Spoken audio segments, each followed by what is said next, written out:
When you were really young and just learning to walk and falling down all the time, did you say to yourself, screw this, I'm just going to give it up, not even try? Okay, maybe you don't remember that far back, but to your parents, do you think that they were saying like, you keep falling down all the time, you're not going to get this walking thing ever, just forget it. Don't even bother, just give it up. Stick with crawling. That's probably not what happens. And this actually directly relates to one of the most important practices for your ongoing addiction recovery. I'm Jamie Kowalski, a recovering alcoholic, and I teach people in all types of addiction recovery how to use simple, holistic health tools so that you can get and keep your life together. So I don't know about you, but when I started meditating, I was like, oh man, I can just not shut off the mind. I can't sit still.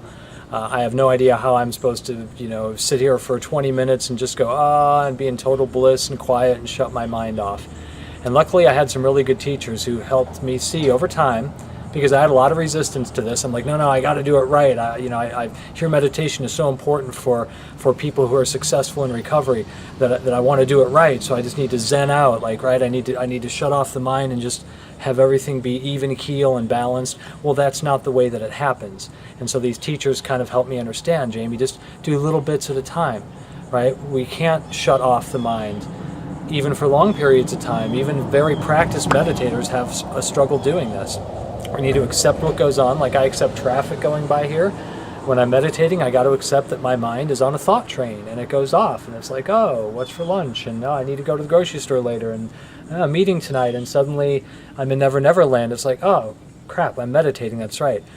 Coming back, focusing on the breath once more and just saying non-judgmentally, okay, my mind took a hike and I noticed that it was gone and brought it back.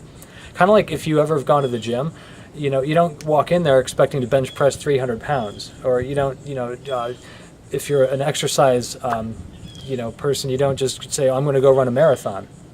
Obviously, it takes time to build up to that point. And maybe that's not even a good goal to have. Maybe that goal is too far away. So we say, you know what, I'm just going to take a little jog on the beach today. Or I'm going to just do a little bit of weight machine and not try to bench press 300 pounds because I don't want to have an unrealistic goal. So the same thing is really important with your meditation practice.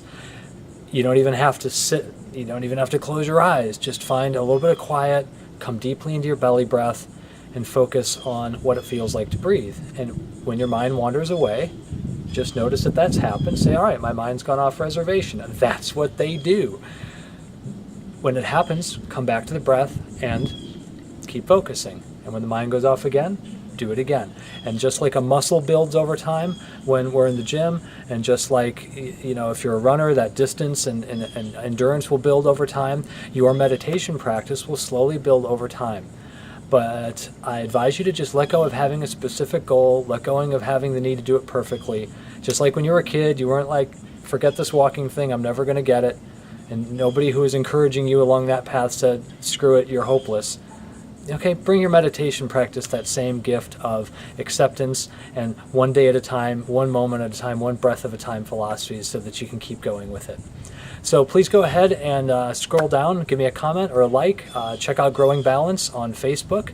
And growingbalance.com is where you can sign up to my email list. Just like I'm growing my ability to pay attention in meditation and growing my ongoing addiction recovery one day at a time, I'm growing balance in my life with all these tools.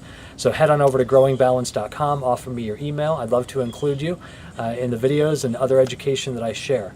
And spread the word. Facebook is also a great way to find me. Growing Balance is the name of the page. I'm so grateful that you took a little time to spend today learning, and I'll see you next time. Be well. Hang in there.